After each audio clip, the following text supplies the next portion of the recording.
I am P. Prabhakar Rao, lecturer in economics, KNM Government Degree College, Miryalaguda. Today we discuss about the national income.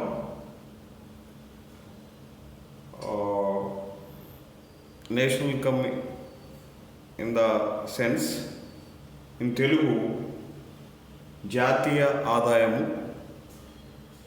జాతీయ ఆదాయం అంటే మన జాతి యొక్క Indians యొక్క ఆదాయం మొత్తాన్ని జాతీయ ఆదాయంగా పిలుస్తారు. అంతేకాకుండా మనం సాధారణంగా చెప్పాల్సి వచ్చినప్పుడు జాతీయ ఆదాయాన్ని ఉత్పత్తి వైపు నుంచి నిర్వచనం చేస్తూ ఉంటారు, ఆదాయం వైపు నుంచి నిర్వచనం చేస్తూ ఉంటారు, అదేవిధంగా వ్యయం వైపు నుంచి కూడా జాతీయ ఆదాయాన్ని నిర్వచిస్తూ ఉంటారు. సో మనం ఉత్పత్తి వైపు నుంచి పరిశీలించినప్పుడు ఒక దేశంలో ఒక సంవత్సర కాలంలో ఉత్పత్తి అయినటువంటి అంతిమ వస్తువుల మొత్తాన్ని, వివిధ రంగాల్లో ఉత్పత్తి అయినటువంటి అంతిమ వస్తువుల మొత్తాన్ని జాతీయ ఆదాయంగా పరిగణిస్తుంటారు. లేక దేశంలోని వ్యక్తులు, సంస్థలు, ప్రభుత్వం యొక్క ఆదాయ మొత్తాన్ని కలపగా వచ్చిన దాన్ని జాతీయ ఆదాయంగా పిలుస్తూ ఉంటారు. వ్యక్తుల యొక్క, సంస్థల యొక్క, ప్రభుత్వం యొక్క ఆదాయ మొత్తాన్ని కూడగా వచ్చిన దాన్ని జాతీయ ఆదాయంగా పిలుస్తూ ఉంటారు. అంటే ఉత్పత్తి వైపు నుంచి చూసినప్పుడు ఉదాహరణకి వ్యవసాయ రంగంలో మనం ఒకటి తీసుకున్నట్టయితే ప్రత్తి, దారము, వస్త్రము ఇలా తీసుకున్నట్టయితే మనం అంతిమ వినియోగానికి అందుబాటులో ఉన్న వస్తువు ఏంటంటే కేవలం వస్త్రాన్ని మాత్రమే పరిగణలో తీసుకోవాలి. అందుకని ఒక దేశంలో ఒక సంవత్సర కాలంలో ఉత్పత్తి అయినటువంటి అంతిమ వస్తువుల మొత్తాన్ని జాతీయ ఆదాయంగా పరిగణిస్తారని చెప్తూ ఉంటాం. మనం అంతిమ వస్తువులు మాత్రం తీసుకోవాలి తప్ప రా మెటీరియల్ వాల్యూ తీసుకోకూడదు, అదేవిధంగా మధ్యంతరంగా తయారైనటువంటి వస్తువులు కూడా తీసుకోకూడదు. అంటే దారాన్ని ఇంటర్మీడియట్ గూడ్ అని చెప్తూ ఉంటుందాన్ని. అందుకని ఇంటర్మీడియట్ గూడ్ యొక్క వాల్యూని పరిగణలోకి తీసుకోకూడదు. సో అందుకని జాతీయ ఆదాయాన్ని ఉత్పత్తి వైపు నుంచి మనం లెక్కించినప్పుడు ఒక దేశంలో సంవత్సర కాలంలో ఉత్పత్తి అయినటువంటి అంతిమ వస్తువుల మొత్తాన్ని జాతీయ ఆదాయంగా పరిగణిస్తారని చెప్పి మనం సాధారణంగా చెప్తూ ఉంటాం. మనం అదేవిధంగా ఉన్నదానికి వచ్చినప్పుడు, సాధారణ నిర్వచనానికి వచ్చినప్పుడు ఒక దేశంలోని ఉత్పత్తి కారకాలు ఉత్పత్తి ప్రక్రియలో పాల్గొని సంపాదించిన ఆదాయాల మొత్తాన్ని కూడగా వచ్చిన దాన్ని జాతీయ ఆదాయంగా పరిగణిస్తూ ఉంటారు. అయితే సంపాదించిన ఆదాయాలతో పాటు సంపాదించని ఆదాయాలు కూడా ఉంటాయి. ఆ సంపాదించని ఆదాయాలు కూడా కలుపుకుంటే వచ్చేదే జాతీయ ఆదాయంగా పరిగణిస్తూ ఉంటాం మనం. సో ఇది ఆదాయం వైపు ఉన్నటువంటి నిర్వచనం. ఇది లేకపోతే వ్యయము అంటే ఒక దేశంలో ఒక సంవత్సర కాలంలో కుటుంబ రంగ వ్యయము, వ్యాపార రంగ వ్యయము, అదేవిధంగా ప్రభుత్వ రంగ వ్యయ యొక్క మొత్తాన్ని కూడగా వచ్చిన దాన్ని మనం జాతీయ ఆదాయంగా పరిగణిస్తూ ఉంటాం. మనం ప్రభుత్వం యొక్క ఆదాయ మొత్తాన్ని కూడగా వచ్చిన, ప్రభుత్వ వ్యయం యొక్క మొత్తాన్ని కూడగా వచ్చిన దాన్ని జాతీయ ఆదాయంగా పరిగణిస్తూ ఉంటాం మనం. అంటే ఇక్కడ సాధారణంగా జాతీయ ఆదాయాన్ని ఉత్పత్తి వైపు నుంచి నిర్వచిస్తుంటారు, ఆదాయం వైపు నుంచి నిర్వచిస్తుంటారు, అదేవిధంగా వ్యయము వైపు నుంచి కూడా జాతీయ ఆదాయాన్ని నిర్వచిస్తూ ఉంటారు. ఇకపోతే మనం డెఫినేషన్స్కి వచ్చినప్పుడు సాధారణ నిర్వచనంతో పాటు ఇక్కడ డెఫినేషన్ తీసుకున్నాము. సాధారణ నిర్వచనంతో పాటు ఆల్ఫ్రెడ్ మార్షల్ గారి యొక్క నిర్వచనాన్ని పరిశీలిస్తే ఒక దేశంలోని శ్రమ మూలధనం కలిసి ఒక సంవత్సర కాలంలో ఆ దేశంలో ఉన్నటువంటి సహజనాలను ఉపయోగించుకొని అంతిమంగా ఉత్పత్తి చేసినటువంటి వస్తు సేవల మొత్తాన్ని కూడగా వచ్చిన దాన్ని జాతీయ ఆదాయంగా నిర్వచిస్తాడు ఆయన. ఒక దేశంలో ఒక సంవత్సర కాలంలో శ్రమ మూలధనం కలిసి సహజ వనరులను ఉపయోగించుకొని అంతిమంగా ఉత్పత్తి చేసినటువంటి వస్తువుల మొత్తాన్ని కూడగా వచ్చిన దాన్ని జాతీయ ఆదాయంగా పరిగణిస్తాడు మార్షల్ గారు. అయితే ఇక్కడ మార్షల్ యొక్క నిర్వచనాన్ని మనం సంపూర్ణమైన నిర్వచనంగా చెప్తూ ఉంటాం. ఎందుకంటే ఆయన ఉత్పత్తి కారకాలు 2 తీసుకున్నాడు. అదేవిధంగా ఆ దేశంలో సహజ వనరులు ఉపయోగించుకుంటాయని చెప్పాడు ఆయన. అదేవిధంగా ఆ దేశంలో సహజ వనరులు ఉపయోగించుకొని అంతిమంగా ఉత్పత్తి చేయబడినటువంటి వస్తువుల మొత్తాన్ని కూడగొచ్చిన దాన్ని జాతీయాదంగా పరిగణిస్తారని చెప్పాడు. ఆ నిర్వచనం ఇప్పటికి కూడా శాస్త్రీయంగా వర్ధిల్లుతూ ఉంది. ఇకపోతే మనకు ఏసీ పిగో అనేటువంటి ఆర్థికవేత్తకు వచ్చినప్పుడు ద్రవ్యంతో కొలవగలిగినటువంటి ఆర్థిక వ్యవస్థలోని నిరపేక్ష ఆదాయాన్ని విదేశాల నుంచి వచ్చే ఆదాయంతో కలపగా వచ్చిన దాన్ని జాతీయ ఆదాయం అంటాడు ఆయన. సో నిరపేక్ష ఆదాయం అంటే ఏంటి అంటే, ద్రవ్యంతో కొలగలిగినటువంటి నిరపేక్ష ఆదాయం అంటే ద్రవ్యంతో కొలవలేని కూడా ఉంటాయి. ఉదాహరణకి తల్లి అందించే సేవలు, పార్కులు అందించే సేవలు, అదేవిధంగా లైబ్రరీలు అందించే సేవలు, ఇట్లా ద్రవ్యంతో కొలవలేనటువంటి సేవలు కూడా ఉంటాయి. అదేవిధంగా మన రంగంలో సొంత సేవలు అవుతున్నాయో వాటికి కూడా మనం ద్రవ్యంతో కొలవలేని పరిస్థితులు ఉంటాయి. అంటే ఇక్కడ ద్రవ్యంతో కొలవగలిగినటువంటి నిరపేక్ష ఆదాయాన్ని మాత్రమే జాతీయ ఆదాయంలో భాగంగా పరిగణలోకి తీసుకున్నాడు ఏసీ పిగో. ఇది ఆయన నిర్వచనం కొంత విమర్శగా కూడా దీన్ని చెప్తూ ఉంటారు. సో ఇది ఏసీ పిగో యొక్క నిర్వచనం.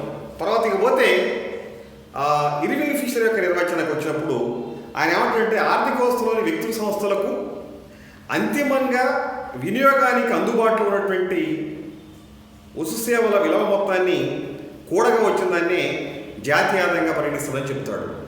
అంతిమంగా అంటే ఏంటంటే, వ్యక్తుల సంస్థలు ప్రభుత్వాలు ఏతున్నాయో అవి వినియోగించడానికి అంతిమంగా అందుబాటులో ఉన్నటువంటి వినియోగ వస్తువులు ఏతున్నాయో, వినియోగ వస్తు సేవలు ఏతున్నాయో, లేక అంతిమ విలువలు ఏతున్నాయో వాటిని జాతీయ ఆదాయంగా పరిగణిస్తానని చెప్పి ఇర్వింగ్ ఫిషర్ అనేటువంటి ఆర్థికవేత్త, సామ్రాజ్యవేత్త చెప్పడం జరుగుతూ ఉంటుంది.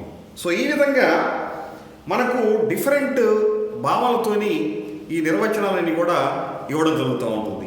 సరే, దీని లోతులోకి వెళ్ళినప్పుడు మనకు నిరపేక్ష ఆదాయం అంటే ఏంది, విదేశాల నుంచి వచ్చే ఆదాయం అంటే ఏంది, అదేవిధంగా అంతిమంగా వినియోగానికి అందుబాటులో ఉన్నటువంటి వస్తువులు అంటే ఏంది, మనం జాతీయ ఆదాయ భావనలో చూస్తూ ఉంటాం. అందుకని ఇక్కడ మనం డెఫినేషన్స్తో పాటు కాన్సెప్ట్స్ ఆఫ్ నేషనల్స్ ఇన్కమ్ కూడా చదువుతూ ఉంటాం. కాన్సెప్ట్స్ ఆఫ్ నేషనల్ ఇన్కమ్ అంటే జాతీయ ఆదాయ భావనలు కూడా చదువుతూ ఉంటాం. ఈ జాతీయ ఆదాయ భావనలోకి వచ్చినప్పుడు మనకు జాతీయ ఆదాయాన్ని 2 అంశాల దృష్ట్యా లెక్కిస్తూ ఉంటారు. సో లేక 2 రకాల కొలమానాల ఆధారంగా దీన్ని సేకరిస్తుంటారు. 2 రకాల కొలమానాల ఆధారంగా దీన్ని సేకరిస్తుంటారు. ఒకటి మార్కెట్ ప్రైసెస్ వద్ద జాతీయ ఆదాయము, అంటే మార్కెట్ ధరల వద్ద జాతీయ ఆదాయం. అదేవిధంగా రెండోది ఎట్ ఫ్యాక్టర్ కాస్ట్ ప్రైసెస్ వద్ద జాతీయ ఆదాయం, అంటే ఉత్పత్తి కారకాల వ్యయాల దృష్ట్యా లేక ఉత్పత్తి కారకాల ధరల దృష్ట్యా కూడా కూడా జాతీయ ఆదాయం లెక్కిస్తూ ఉంటారు.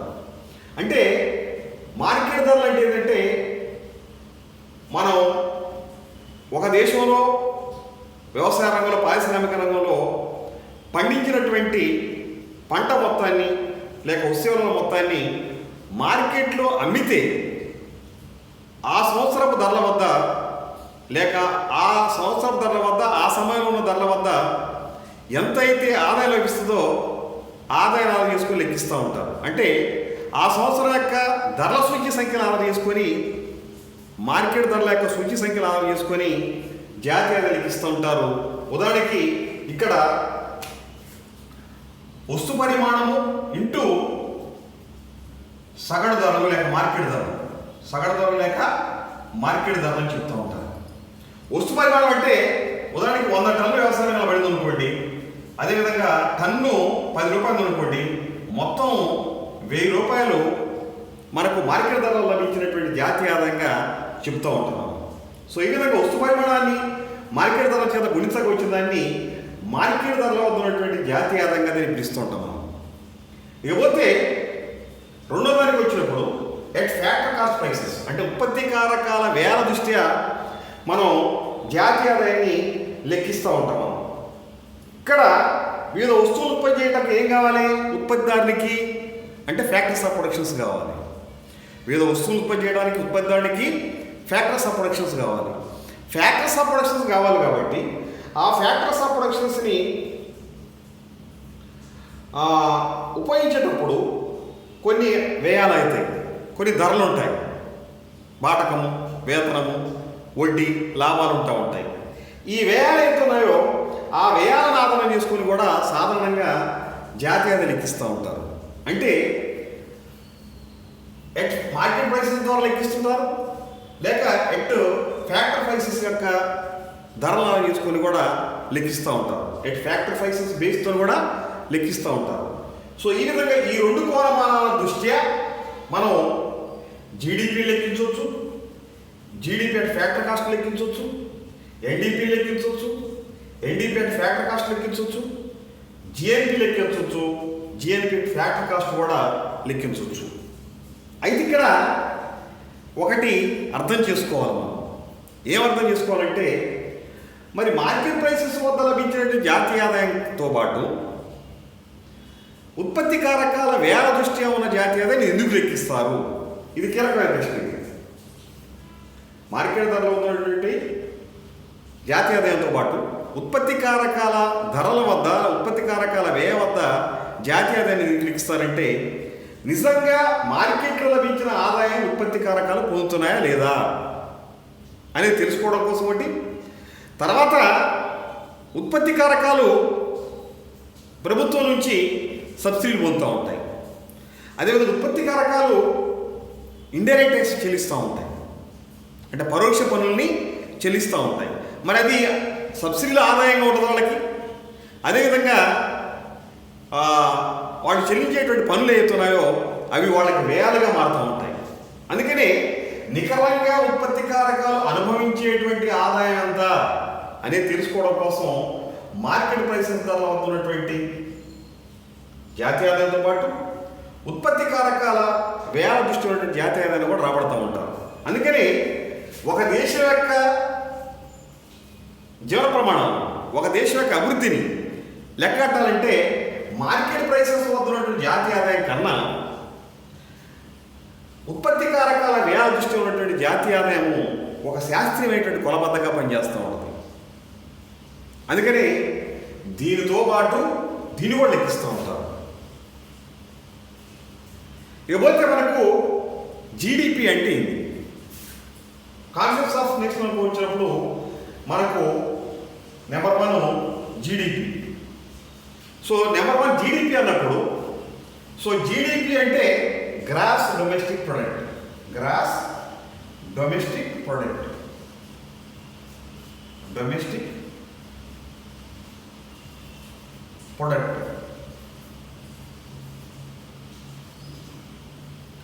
గ్రాస్ డొమెస్టిక్ ప్రొడక్ట్ జీడిపి అనేది గ్రాస్ డొమెస్టిక్ ప్రొడక్ట్ అంటే స్థూల దేశీయోత్పత్తి. డొమెస్టిక్ దేశీయోత్పత్తి గుర్తుపెట్టుకోండి, దేశీయోత్పత్తి ఇంపార్టెంట్. సో ఒక దేశంలో నిర్వచనానికి వచ్చినప్పుడు ఒక దేశంలో ఒక సంవత్సర కాలంలో ఉత్పత్తి అయినటువంటి అంతిమ వస్తువుల మొత్తానికి, ఒక దేశంలో ఒక సంవత్సర కాలంలో ఉత్పత్తి అయినటువంటి అంతిమ వస్తువుల మొత్తానికి ఆ దేశంలో నుంచి జరిగిన ఎగుమతుల మొత్తాన్ని కలిపి ఆ దేశం దిగుమతి చేసుకున్న మొత్తాన్ని తీసివేయక వచ్చిన ఆదాయాన్ని జీడిపి అని చెప్తూ ఉంటారు. జీడిపి అని చెప్తూ ఉంటారు. సో దీన్ని సాంకేతికంగా చూపాల్సి వచ్చినప్పుడు GDP is equal to C plus I plus G plus X minus M. C అంటే ఏంటంటే కన్జంప్షన్ ఆఫ్ ఫ్యామిలీ సెక్టార్, అంటే కన్జంప్షన్ సి. ఐ అంటే ఇన్వెస్ట్మెంట్, జి అంటే గవర్నమెంట్ ఎక్స్పెండిచర్, ఎక్స్ అంటే ఎక్స్పోర్ట్స్, ఎం అంటే ఇంపోర్ట్స్. మరి ఇక్కడ జీడిపి అంటే దేశోత్పత్తి అని చెప్తున్నాం మనం, కానీ ఇక్కడ కుటుంబ ఖర్చు అని చెప్తున్నాం, ఇది వ్యాపారం ఖర్చు అని చెప్తున్నాం, ఇది ప్రభుత్వ రంగ ఖర్చు అని చెప్తున్నాం. దీన్ని ఎక్స్ మైనస్ ఎంని కలుపుతూ ఉందానికి, అంటే విదేశీ నికర ఆదాయాన్ని కలుపుతూ ఉన్నాం. ఇక్కడ ఇవన్నీ వ్యయాలు కదా, C+I+G అని. మరి వ్యయాలనే ఆదాయాలుగా చెప్తారు, ఆదాయాల్ని ఉత్పత్తులుగా చెప్తారు. సో వ్యయాలనే ఆదాయాలుగా చెప్తారు, ఆదాయాల్ని ఉత్పత్తులుగా చెప్తారు. ఇది కీలకమైన ప్రశ్న. సో ఇక్కడ మనం చూడాల్సి వచ్చినప్పుడు, ఇక్కడ ఆర్థిక వ్యవస్థలో ఉత్పత్తి ప్రక్రియలో ఉత్పత్తి కారకాలు పాల్గొని, ఆర్థిక వ్యవస్థలో ఉత్పత్తి ప్రక్రియలో ఉత్పత్తి కారకాలు పాల్గొని 100 యూనిట్ల ప్రొడక్షన్ చేసినాయి, 100 యూనిట్ల ఉత్పత్తి చేసినాయి. మరి ఉత్పత్తి చేసినప్పుడు వాటికి ఏమొస్తాయి? ప్రతిఫలాలు వస్తాయి. ఏంటిగా ప్రతిఫలం అంటే 100 యూనిట్ల ఆదాయం వస్తుంది వాళ్ళకి, 100 యూనిట్ల ఆదాయం వస్తుంది. ఈ 100 యూనిట్ల ఆదాయాన్ని ఏం చేస్తారు వాళ్ళు అంటే ఖర్చు చేస్తారు. సో ఇక్కడ SW=0 అని చెప్తాము, సేవింగ్స్ ఆఫ్ వర్కర్స్ =0 అని చెప్తాము. అంటే ఇక్కడ 100 యూనిట్ల ఆదాయము 100 యూనిట్ల ఖర్చుగా మారుతుంది, 100 యూనిట్ల ఖర్చుగా మారుతుంది. 100 యూనిట్ల ఖర్చుగా మారినప్పుడు ఇక్కడ 100 యూనిట్ల ప్రొడక్షన్కి 100 యూనిట్ల ఆదాయం సమానం అయితే, 100 యూనిట్ల ఆదాయానికి 100 యూనిట్ల ఖర్చు సమానం అయితే, ఆటోమేటిక్గా 100 యూనిట్ల ప్రొడక్షన్ అనేది 100 యూనిట్ల ఖర్చు సమానం. So this is supply and this is demand. అంటే సప్లై ఈజ్ ఈక్వల్ డిమాండ్గా ఉంటుంది. పైగా ఖర్చుని ఆదాయంగా చూపెడుతున్నాం ఇక్కడ, ఆదాయాన్ని ప్రొడక్షన్ చూపెడుతున్నాం ఇక్కడ, ప్రొడక్షన్ని మళ్ళీ తిరిగి ఖర్చుగా చూపెడుతున్నాం. అందువల్ల C+I+G అంటే దాన్ని ఖర్చు అనుకోవచ్చు, దాన్ని ఆదాయం అనుకోవచ్చు, లేక దాన్ని ఉత్పత్తి కూడా అనుకోవచ్చు. అందుకనే దేశోత్పత్తి అని చెప్తున్నాం మనం, స్థూల దేశోత్పత్తి అని చెప్తున్నాం. ఆ స్థూల దేశోత్పత్తిలో మనకు ఖర్చుని ఉత్పత్తి ఎందుకు అనుకుంటారనే దానికి ఇది మన కీలకమైనటువంటి సమాధానంగా భావించాలి. ఇకపోతే మనకు ఉదాహరణకి మనం ఏమనుకున్నామంటే కుటుంబ రంగ ఖర్చు సంవత్సరానికి 10 కోట్లు అనుకున్నాం, 10 crores. అదేవిధంగా పెట్టుబడి ఖర్చు 20 కోట్లు అనుకుంటున్నాం, గవర్నమెంట్ ఎక్స్పెండిచర్ ఒక 30 కోట్లు అనుకుంటున్నాం, ఎక్స్పోర్ట్స్ ఒక 30 కోట్లు ఉంటుంది, ఇంపోర్ట్స్ 50 కోట్లు ఉంటుంది. సో 30 - 50. సో మొత్తం కూడితే 10 + 20 30 60, C+I+G 60 కోట్లు. దీనికి 30 - 50 తీశారు. సో 30 - 50 ఏంటిది 60 ప్లస్ ఇక్కడ మైనస్ ఎక్కువ ఉంది కాబట్టి -20, దట్ ఈస్ ఈక్వల్ టు 40 కోట్లు మాత్రమే. జీడిపి ఎంత ఉంది? 40 కోట్లు మాత్రమే. అంటే స్థూల దేశోత్పత్తిని మనం సాంకేతికంగా రాసినటువంటి ఈ సమీకరణంలో విలువలని భావించి ప్రతిక్షేపిస్తే మనకు జీడిపి 40 కోట్లు వచ్చింది. మరి జీడిపితో పాటు మనం ఏం లెక్కిస్తాం? ఇంకోటి జీడిపి అట్ ఫ్యాక్టర్ కాస్ట్ లెక్కిస్తాం. అంటే సో రెండవది ఏంటంటే GDP at factor cost, GDP at factor cost. This is market price లభించినటువంటి జీడిపి కూడా దీన్ని చెప్తూ ఉంటుంది. ఇకపోతే జీడిపి ఎట్ ఫ్యాక్టర్ కాస్ట్కి వచ్చినప్పుడు మనకు సో ఇక్కడ GDP at factor cost, GDP at factor cost. So ఇక్కడ మనం ఏంటంటే ఇక్కడ జీడిపి ప్లస్ సబ్సిడీలు అంటే ఉత్పత్తి కారకాలు పొందేటువంటి సబ్సిడీలు మైనస్ ఉత్పత్తి కారకాలు చెల్లించేటువంటి ఇండైరెక్ట్ ట్యాక్సెస్, ఉత్పత్తి కారకాలు చెల్లించేటువంటి ఇండైరెక్ట్ ట్యాక్సెస్. చూడండి ఇక్కడ GDP and factor cost is equal to C+I+G x - m plus సబ్సిడీలు మైనస్ ఇండైరెక్ట్ ట్యాక్సెస్ అని చెప్పొచ్చు మనం. మైనస్ ఇండైరెక్ట్ ట్యాక్సెస్ అని చెప్పొచ్చు మనం. సో ఇప్పుడు మనకు జీడిపి అంటే C plus I plus G X minus M, కానీ జీడిపి అట్ ఫ్యాక్టర్ కాస్ట్ అంటే C plus I plus G plus X minus M plus సబ్సిడీలు మైనస్ ఇండైరెక్ట్ ట్యాక్సెస్. సో దీనికి నిర్వచనం చెప్పాల్సి వచ్చినప్పుడు ఒక దేశంలో ఒక సంవత్సర కాలంలో ఉత్పత్తి అయినటువంటి అంతిమ వస్తువుల మొత్తానికి ఆ దేశం యొక్క నికర విదేశీ ఆదాయాన్ని కలిపి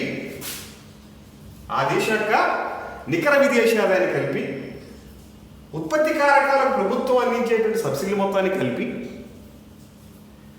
ఆ తర్వాత ఫైనల్గా ఉత్పత్తి కారకాలు చెల్లించేటువంటి మార్కెట్లో చెల్లించేటువంటి ఇండైరెక్ట్ ట్యాక్స్ ఇస్తున్నాయో ఆ ఇండైరెక్ట్ ట్యాక్సెస్ తీసివేయగా వచ్చిన దాన్ని మనం ఏమంటామంటే ఉత్పత్తి కారకాల వ్యయాల దృష్ట్యా జాతీయ ఆదాయంగా భావిస్తూ ఉంటాం మనం. సో ఇప్పుడు మనకి జీడిపి 40 కోట్లు వచ్చింది. దీని ప్రకారం 10 + 20 + 30 + 30 - 50 ప్రకారం జీడిపి 40 కోట్లు వచ్చింది. ఈ జీడిపికి ఏం చేయాలి మనం? ఇక్కడ పెద్దగా ఒరి కావాల్సిన అవసరం లేదు. మనం జీడిపికి సబ్సిడీలు కలపాలి. సబ్సిడీలు ఒక 20 కోట్లు అనుకున్నాం. ఇండైరెక్ట్ ట్యాక్సెస్ 10 కోట్లు అనుకున్నాం. ఇండైరెక్ట్ ట్యాక్స్ ఎంత? 10 కోట్లు. సో 20 నుంచి 10 పోతే మొత్తం కూడితే 50 కోట్లు వస్తుంది. This is GDP at factor cost. GDP at factor cost. So ఈ విధంగా మనకు జీడిపి కన్నా జీడిపి ఎట్ ఫ్యాక్టర్ కాస్ట్ జీవన ప్రమాణాలు లెక్కించడం కోసం ఒక శాస్త్రీయమైనటువంటి కొలబద్దగా పనికిస్తుంది కాబట్టి దీనితో పాటు దీన్ని కూడా లెక్కిస్తూ ఉంటాం మనం. సో ఇది ఇకపోతే మనకు ఎన్డిపి అంటే ఎన్డిపి అంటే ఎన్ అంటే లేదు, నెట్ అన్నమాట. నికర జాతీయ ఉత్పత్తి, నికర దేశోత్పత్తి అని చెప్తుంటాం. సో ఈ నికర దేశోత్పత్తికి వచ్చినప్పుడు ఒక దేశంలో ఒక సంవత్సర కాలంలో ఉత్పత్తి అయినటువంటి అంతిమ వస్తువుల మొత్తం నుండి ఒక దేశంలో ఒక సంవత్సర కాలంలో ఉత్పత్తి అయినటువంటి అంతిమ వస్తువుల మొత్తం నుండి ఆ సంవత్సరం పారిశ్రామిక రంగంలో కానివ్వండి, వ్యవసాయ రంగంలో కానీ ఉన్నటువంటి తరుగుదల అవుతుందో అంటే డిప్రిసియేషన్ ఆఫ్ క్యాపిటల్ అని చెప్తాడు దాన్ని. డిప్రిసియేషన్ ఆఫ్ క్యాపిటల్ అంటే మూలధనం యొక్క తరుగుదల అవుతుందో ఆ తరుగుదలను తీసివేయాలి. నికరం అంటే ఏంది? డిడక్షన్స్ మోర్ వస్తాయి మనకి. జీతాలు ఉన్నాయి ఉదాహరణకి, స్థూల జీతం ఉండదు, నికర జీతం ఉండదు. స్థూల జీతంలో మనకు డిడక్షన్స్ బాగా వచ్చిందాన్ని మనం నికర జీతం అని పిలుస్తూ ఉంటాం. అట్లా ఇక్కడ ఎన్డిపి అంటే ఏంటంటే ఇందాక చెప్పిన నిర్వచన ప్రకారం C plus I plus G, సాంకేతికంగా X minus M minus D. D అంటే డిప్రిసియేషన్ ఆఫ్ క్యాపిటల్. సో మూలధన యొక్క తరుగుదల. సో మనకి ఒకే ఒకటి ఏంటంటే ఇక్కడ NDP is equal to GDP minus D అని చెప్పవచ్చు మనం. GDP minus D, depreciation of capital. So ఇక్కడ ఇందాక జీడిపి ఎంత వచ్చింది మనకి? 40 కోట్లు వచ్చింది. ఈ 40 కోట్ల నుంచి ఏం చేయాలి? ఆ సంవత్సర కాలంలో వ్యవసాయ రంగంలో పారిశ్రామిక రంగంలో తరుగుదల అవుతుందో, దాని సేవా రంగంలో తరుగుదల అవుతుందో దాన్ని తీసివేయాలి. దట్ ఈస్ ఈక్వల్ టు 5 కోట్లు అనుకున్నాం. మనకి ఎంత మిగిలింది? 35 కోట్లు మిగిలింది. సో ఎన్డిపి 35 కోట్లు. అంటే జీడిపి కన్నా ఎన్డిపి ఒక దేశం యొక్క ప్రమాణం అభివృద్ధిని లెక్కించడంలో ఇంకా కొలబద్దగా, శాస్త్రీయ కొలబద్దగా పనికొస్తుంది. కాబట్టి జీడిపితో పాటు ఎన్డిపి కూడా లెక్కిస్తూ ఉంటారు. జీడిపితో పాటు ఎన్డిపిని కూడా లెక్కిస్తూ ఉంటారు. సో ఇది ఎన్డిపి అంటే. ఇకపోతే మనకు ఎన్డిపి ఎట్ ఫ్యాక్టర్ కాస్ట్ ఉంది. ఎన్డిపి ఎట్ ఫ్యాక్టర్ కాస్ట్ ఉంది.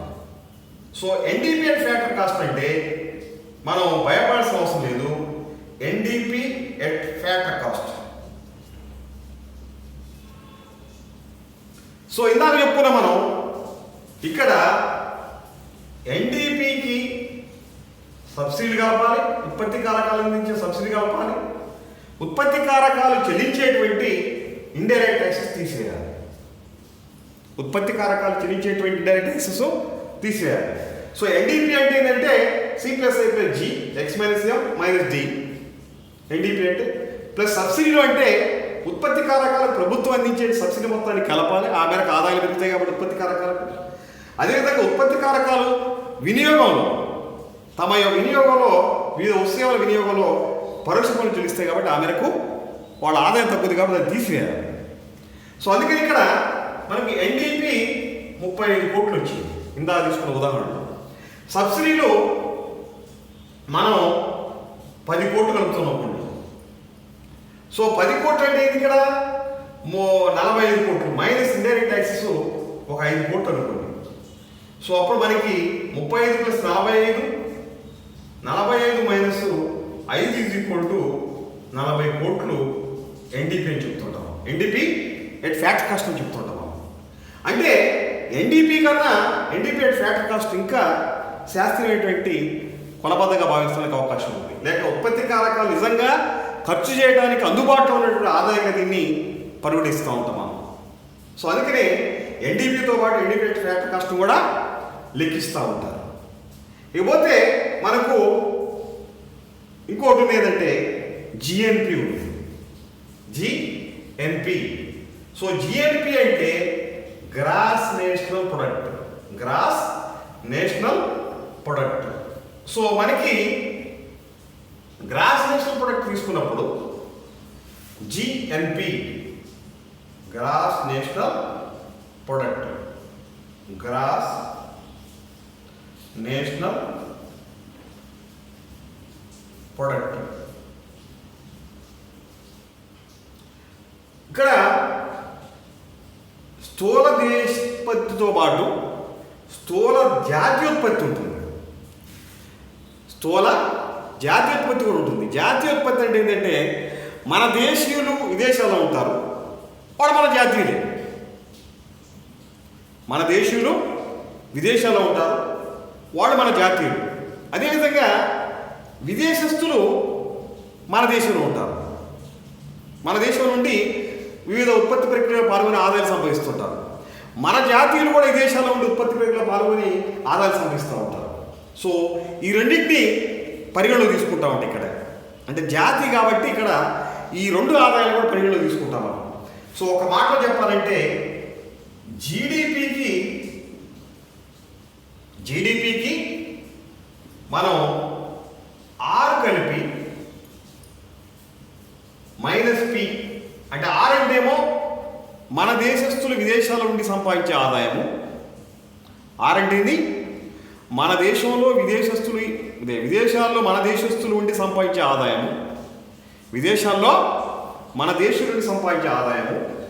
మైనస్ P అంటే విదేశస్తులు మన దేశం నుండి సంపాదించే ఆదాయం. వాళ్ళది ఆదాయం ఆ దేశంలో పోతుంది కాబట్టి తీసేస్తాం, ఆదాయం మన దేశానికి వస్తుంది కాబట్టి అది కలుపుతూ ఉంటాం మనం. సో జీడిపి అంటే జీడిపికి R-P కనుక వచ్చిందంటే జిఎన్పి చెప్తాం. ఇంకా మనం దీన్ని సవివరంగా చెప్పాలంటే C+I+G plus X-M this is GDP plus R plus minus P అంటే C+I+G X-M ప్లస్ R-P